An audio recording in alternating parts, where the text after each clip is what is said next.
Paisagens e poéticas, o encontro entre paisagens sonoras e a poesia contemporânea. Produção e edição, Renata Roman.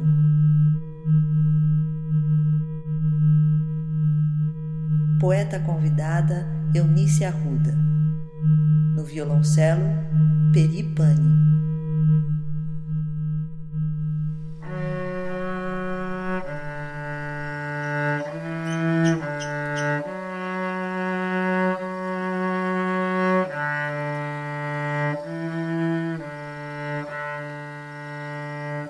Noite estrelada. O céu, brilhando, se abaixa silenciosamente.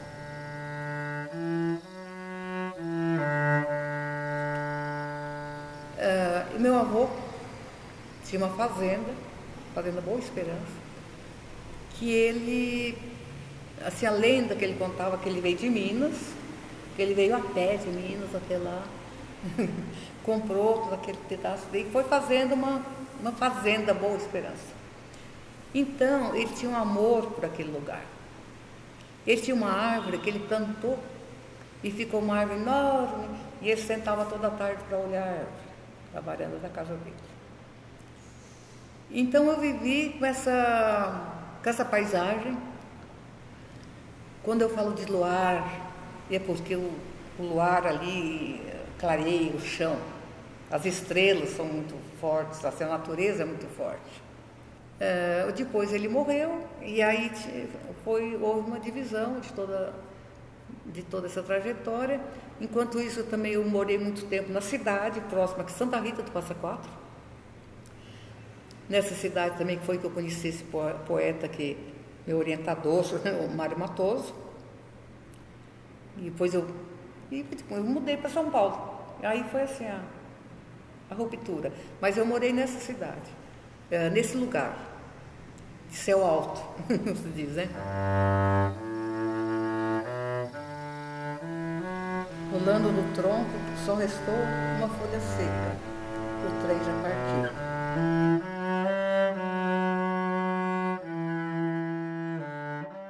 Então, eu comecei a escrever poesia aos 14 anos, em minha cidade, Santa Rita do Passa Quatro, que eram poesias rimadas e metrificadas.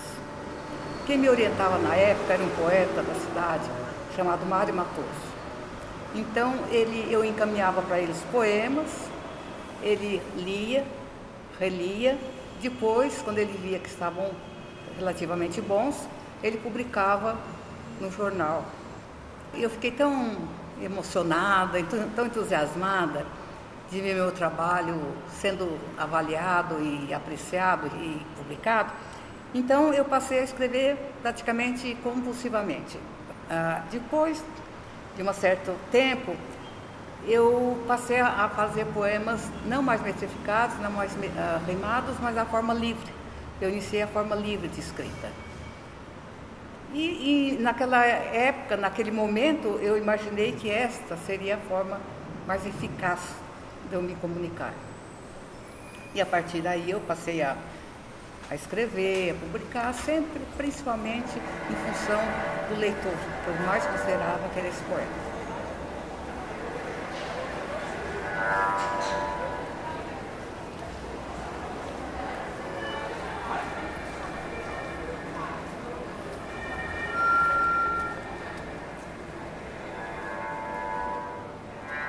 Depois, década de 60, eu estava em São Paulo, aí teve um encontro, aquele encontro dos novíssimos, coleção dos novíssimos, um encontro com o Massaono, editor, que estava reunindo na Rua Vergueiro, 688, e tinha uma gráfica lá, era um jovem, também tinha 23 anos, e ele então reuniu muitos poetas da época, tipo Lindolfo Bell, Carlos Felipe Moisés, então tinha muita gente naquela época ali reunida. E então ele foi publicando, e no final ele fez uma antologia que ele chamou Antologia dos Novíssimos. Esse foi um grande marco, também historicamente, você entende? Com ele eu publiquei meu primeiro livro, É Tempo de Noite.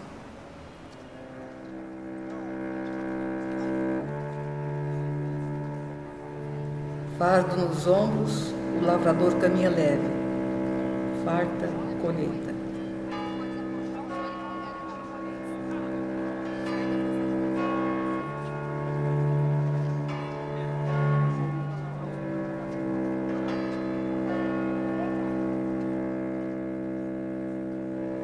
Depois depois que eu já estava com alguns livros publicados, eu passei uma outra atividade também muito importante, que foi a coordenação de oficinas literárias. Então, isso significa grupos de poetas que a gente vai acompanhando o nascimento do poema e até o final. Me identifiquei novamente. O poeta, eu tenho a impressão, o poeta é sempre o mesmo. É sempre uma mesma pessoa, em outro corpo, em outra fase, numa outra situação. Tem sempre aquelas mesmas necessidades. A necessidade que move ele a escrever, a necessidade que move ele a ver com outras pessoas se aquilo é importante, e a necessidade de se aperfeiçoar a linguagem. Isso eu fiz durante 10 anos, coordenando oficinas de poesia. E foi interessante. É interessante ainda encontrar meus ex-alunos, todos famosos, né? Mas, assim, e também a gente percebe que o poeta, quando ele inicia, ele sempre quer escrever alguma coisa nova, uma linguagem nova, né? Então, essa trajetória que eu fiz assim rapidamente foi isso. Do meu começo, que na realidade ela fez um círculo. Ela encerrou, não, mas ela veio até onde eu tinha começado, que era mostrando o texto para o outro, fazendo uma trajetória, depois eu vendo o texto dos iniciantes. Então, isso daí que agora que eu fui vendo a minha trajetória, eu vi que foi realmente um círculo.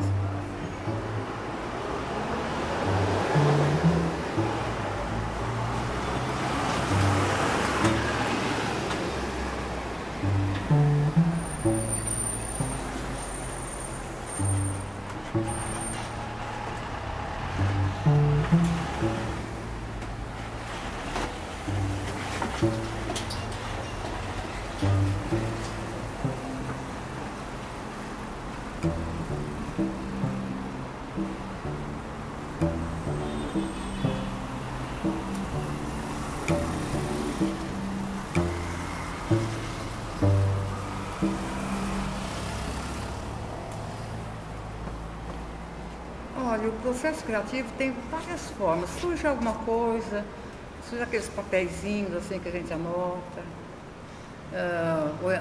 se surgir na cabeça é muito complicado, porque apaga muito rapidamente também, né? Então a gente vai surgindo assim, escreve um pedaço aqui, outro aqui. Dificilmente eu escrevo um poema inteiro na hora, porque eu faço o primeiro rascunho, digamos. Depois eu vou elaborando. Eu nunca escrevo um texto inteiro direto, não. Porque mesmo que se eu concluir do começo ao fim, depois eu vou fazendo muitas leituras. Porque um dia você lê e fala que maravilha, no outro dia você vê e já encontra algum problema, né? A gente ainda está naquela paixão pelo texto, né? Então a gente não consegue distinguir se está ruim, se está bom, a gente está apaixonada por ele, né? Então, realmente, eu nunca escrevo tudo, quer dizer, assim, de uma vez, porque vem, né? Vem, às vezes eu vejo em casa ainda tanto pedacinho aqui, e a gente fala, não aguento mais, né? Porque para elaborar aquilo lá, para fazer virar um texto, aí é trabalho mesmo, você entende?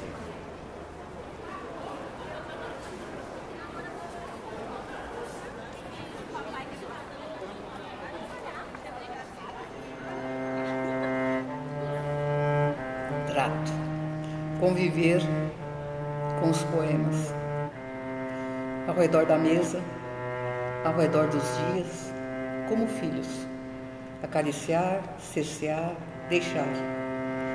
Ao calor do sol, a melancolia do crepúsculo, apertar ao peito, apalpar a febre, a testa, ler as linhas, ler a vida em suas mãos. Conviver com os poemas, ao redor da mesa, ao redor dos dias, como filhos. Demora a hora em que eles nos abandonam.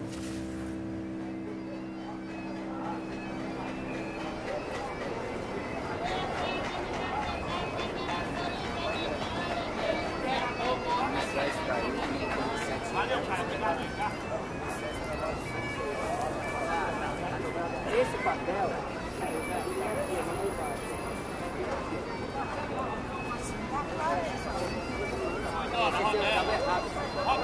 agora tá certo. Do papel, aí você vai abrir esse lado aqui, ó. Você deixa uma por baixo.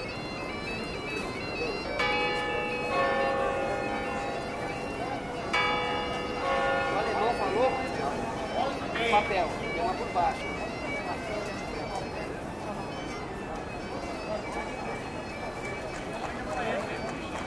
Papel.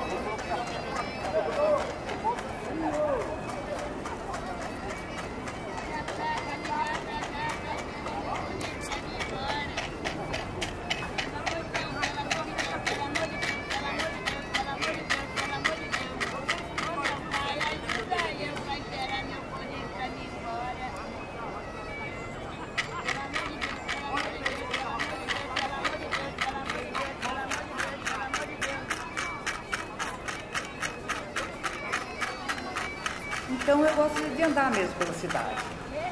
Eu não me incomoda. Eu gosto. São muitas vozes, não é uma única voz. São várias vozes. São várias. Acho que o fato de muitas pessoas, muitas energias diferentes, isso também, as energias são vozes também que chegam até a gente. Eu gosto dessa coisa, dessas diferenças, das coisas diferentes. Eu não gosto de coisas iguais sempre, né?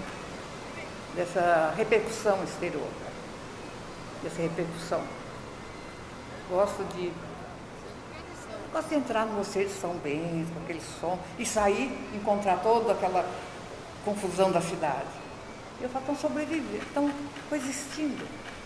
E não há nem o ruim nem o mal, nem o pior nem o melhor.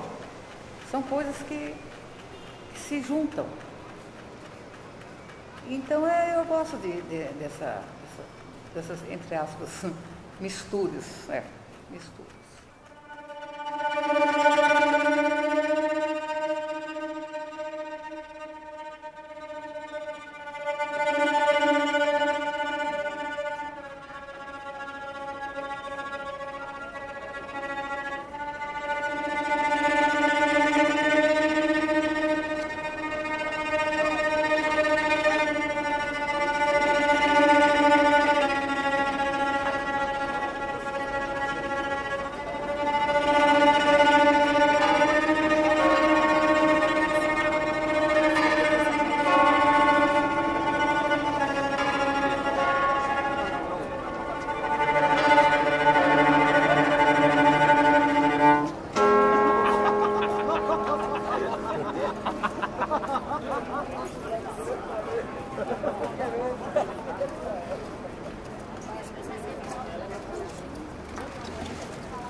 No Mosteiro de São Bento, aquelas badaladas. Você vê que eu já estou lembrando do mosteiro. É uma coisa que assim representa para mim aquele mosteiro. Haja o que houver, eles estão sempre lá, o sino lá, relógio indo, badalando, cada bonita, aquela coisa que repercute, independente do que aconteça. Os cantos gregorianos, os beneditinos estão sempre lá fazendo aquele canto, uma coisa maravilhosa, um mantra. Então, é aquela coisa que permanece. Que haja que houver aquela continuidade. Aquela continuidade.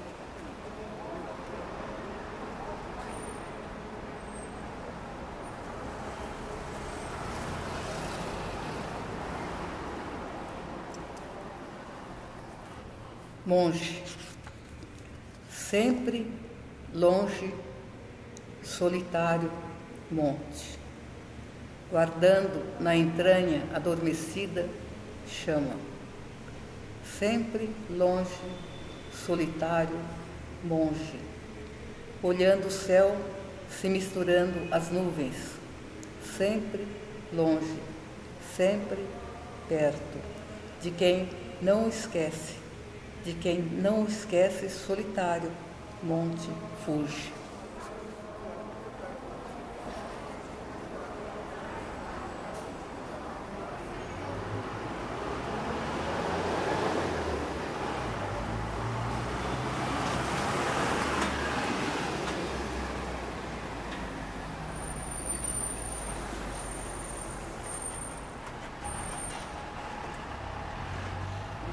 Eu fui aluna do Haroldo de Campos, então eu fui me aperfeiçoar, fazer cursos.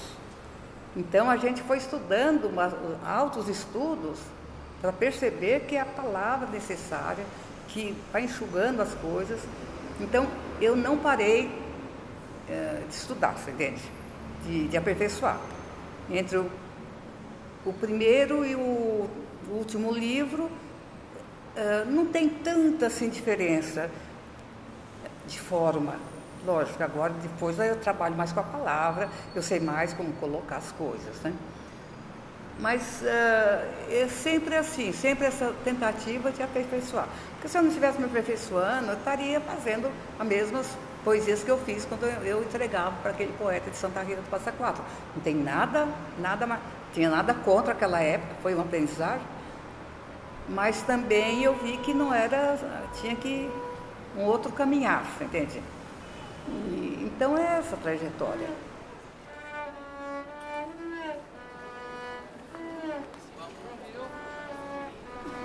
Rápida caminhada. Os jovens pisam com força as folhas secas.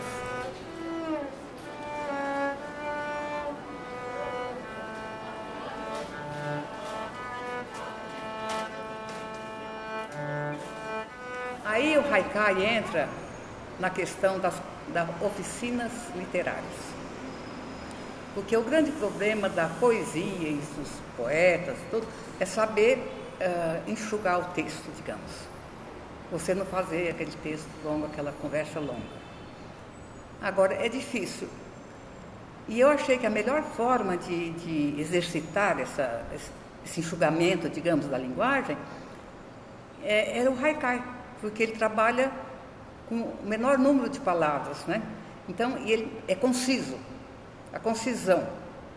São três linhas, né? E é fantástico, porque é um exercício fundamental. Difícil, muito difícil o haikai. Você pode escrever bastante, mas para você fazer um bom haikai não é fácil. Não é fácil, né? Então, o que aconteceu? Eu sempre gosto de fazer as coisas acadêmicas, aprendendo. Tem um grupo Haikai IP, grupo de haikai, que se reúne há 20 anos. E continua, né? Então a gente se reúne todo mês, com as pessoas, faz a lição de casa, entre aspas, leva os haikais de acordo com o tema da estação.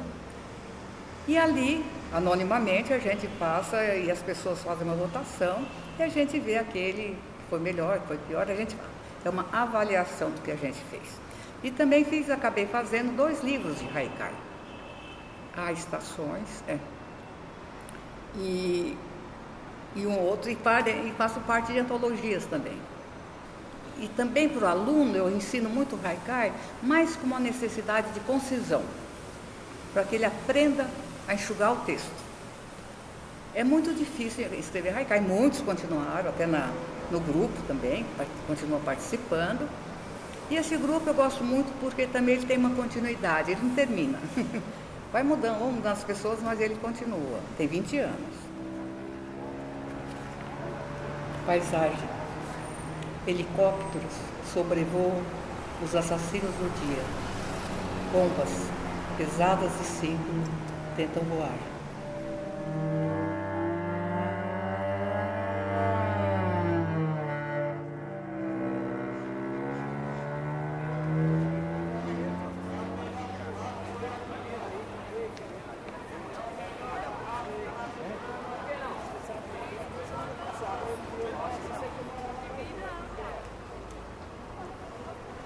Eu acho que a gente tem tudo uma coisa de irmã, interior muito parecido, uma identificação com o outro. E aí eu lembro outro exemplo, que uma época eu trabalhei em outro lugar totalmente diferente, e essa pessoa lá, que era de outra área, foi assistir uma reunião dos poetas, etc. E ela voltou lá onde ela trabalhava, e estava conversando com as outras pessoas lá, e falou para eles são tão alegres, tão... ou seja, tem uma leveza que os normais não têm, você entende? Tudo é engraçado, você entende? Tudo é leve. A gente, nossa, se você encontra um poeta ali na esquina, você corre lá e ai, que maravilha. Eu estou sentindo isso agora, como a gente gosta um do outro. É impressionante. Então, isso é como as pessoas, né? Agora, com relação à poesia, cada um escreve da sua forma, com o seu estilo e com a sua linguagem. E há um respeito entre isso, né? Quer dizer, com várias, porque não tem uma norma. Acabou a questão da que norma que a gente segue, nenhuma, cada um escreve de um jeito, né? Que é uma coisa mais difícil ainda. Porque quando tem aquela norma, poesia rimada, metrificada, você acompanha. Por isso que o haikai se torna um pouco mais fácil de escrever, porque ele tem uma forma definida. Então, ensinar haikai, pelo menos a forma é muito boa. Depois a pessoa vai percebendo que tem muitas outras coisas além disso, né? Mas eu acho interessante, quando tem a forma, tem a forma. Agora, não, a poesia, entre aspas, livre, ela só tem livre de nome, porque ela não é livre. Você tem o autor tem uma regra para a poesia dele, mesmo que seja livre. Parece que é livre, mas não é. Cada um tem a sua rédea ali para conduzir o seu texto.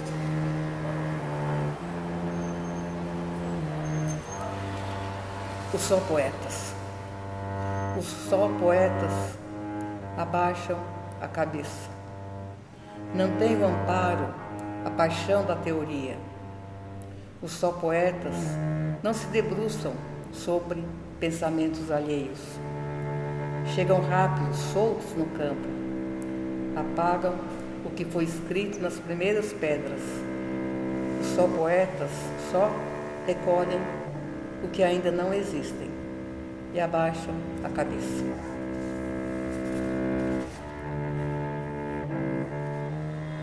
Olha, eu acho que, em primeiro lugar, é para mim mesmo, como necessidade. Esse é o primeiro plano. Para mim é uma segunda vida. Eu tenho uma vida e eu tenho outra vida. E essas duas vidas que formam o todo. Não vivo nem com só com uma, nem só com outra. Agora, quando você sente para quem, o porquê, você vai percebendo na repercussão que você vai tendo das poesias. Umas pessoas gostam, umas pessoas se encontram. Então eu vejo que é necessária. Eu vejo essa repercussão muito grande. Então eu acho importante. Deve ser importante. Para mim inicialmente. E para as outras pessoas eu também. É uma forma de expressão que, como ela é uma linguagem diferente, ela chama a atenção. É uma forma de dizer. Se eu falo assim, eu estou com dor de cabeça, tudo bem. Agora, se eu transformo essa forma de falar de uma linguagem muito diferente, pegou. E ela sai do cotidiano. É uma coisa transformada.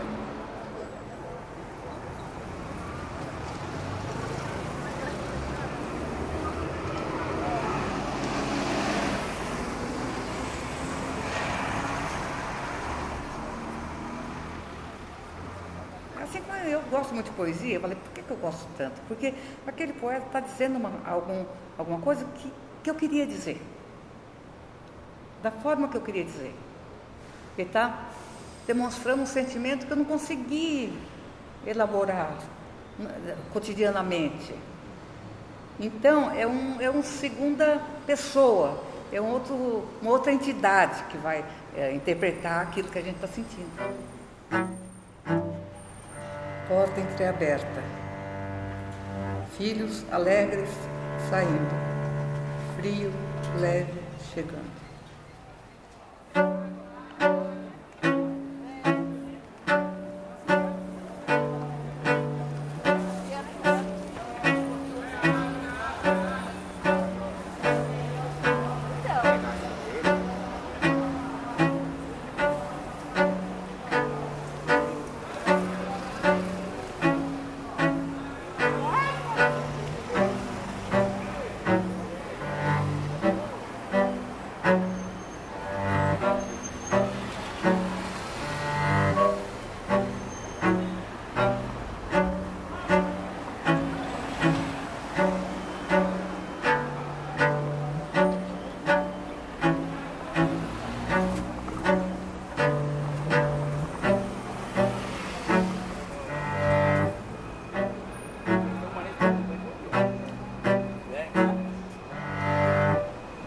Tem um poema que eu falei que eu escrevo para que tudo que existe em mim fique escrito, entende?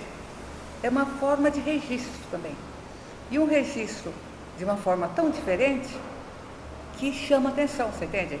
É um testemunho, alguma coisa, assim, não é bem testemunho, porque se fosse um testemunho, você fazia um diário, né? Uma coisa assim, uma linguagem mais coloquial, mas não é isso.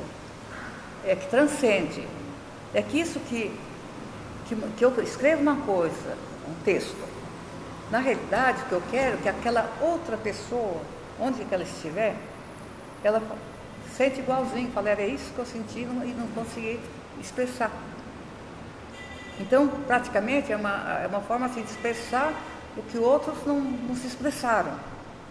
E isso daí eu percebo, quer dizer, também, né, que a pessoa se identifica por quê? Porque era exatamente como ela queria fazer. Como ela sentiu assim e não conseguiu colocar.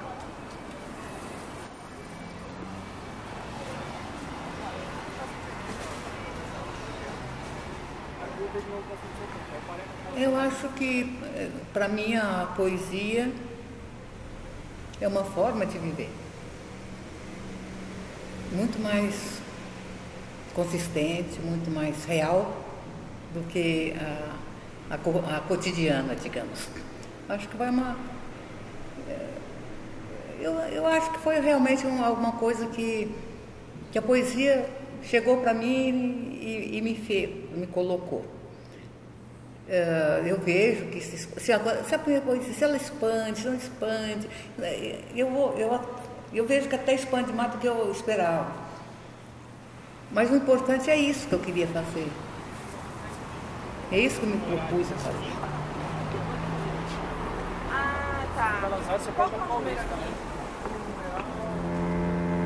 No final da tarde, o poeta fecha as janelas, cerra imaginadas cortinas, encolhe suavemente as asas, encara o mundo. Nas brancas quatro paredes, o tempo passeia finas unhas. No final da tarde, o poeta mastiga o dia, gosto neutro de sua boca, que escorreu lerdo, morno, entre dedos inábeis e leves pancadas de chuva. No final da tarde, uma sombra se abaixa sobre as palavras. Sobre as palavras, um abismo. E há ouro no céu de crepúsculo. Há um besouro que agoniza na calçada e ventos vindos do oeste.